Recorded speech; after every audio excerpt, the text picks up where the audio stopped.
Hi Thursday morning. முடி வளர்ந்துருச்சுன்னு ஹாப்பியாக இருக்கிறதா இல்லை ஃப்ரிசினஸ் ரொம்ப அதிகமாகிடுச்சுன்னு கவலைப்படுறதான்னு தெரியல.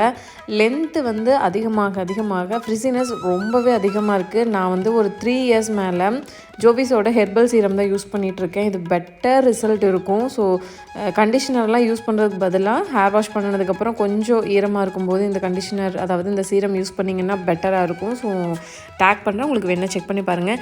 கிச்சனில் ஏகப்பட்ட வேலைகள் இருந்தது. க்ளீனிங் ஒர்க் கூடயே இட்லி அரிசி எல்லாம் வந்து ஊற வச்சு மாவு ரெடி பண்ணணும். எனக்கு இந்த ஊற வைக்கிறது மட்டும்தான் பெரிய வேலையாக இருக்கும். அரைக்கிறது டக்குன்னு 4 மணி நேரத்துக்கு அப்புறம் அரைச்சி எடுத்துருவேன். அது கையோடு க்ளீன் பண்ணி ஊற வச்சதுக்கப்புறம் சிங்கில் பாத்திரம் நிறையா இருந்தது, அதையும் வாஷ் பண்ணி முடிச்சிட்டேன். ரொம்ப நாளுக்கு அப்புறம் இன்றைக்கி தான் கிச்சன் வந்து ரொம்பவே க்ளீனாக எனக்கு பிடிச்ச மாதிரி இருந்தது. எங்கேயாவது ஒரு பக்கம் கொஞ்சம் குப்பையாக மெஸ்ஸியாக இருந்தாலுமே எனக்கு அந்த ஹோல்டே அப்படியே ஒரு மாதிரி டென்ஷனாகவே போயிட்டுருக்கும். இந்த பைனாப்பிள் கட் பண்ணுறதுக்கு அவ்வளோ ஒரு சோம்பேறித்தனம்.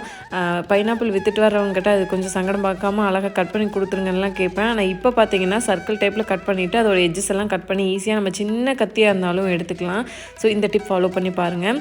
ஒரு 6:30 இருக்கும். அந்த டைமில் அரிசி உளுந்தெல்லாம் நல்லா ஊறிடுச்சு. நான் ஃப்ரிட்ஜில் வச்சு தான் எடுத்து அரைப்பேன். அப்போ தான் கொஞ்சம் மாவு சூடாகாமல் இருக்கும்.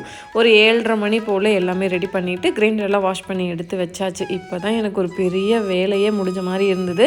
கையோடு இனி டின்னர் ஒர்க் எல்லாமே பார்க்கணும். நாளைக்கு ஒரு வீடியோவில் பார்க்கலாம்.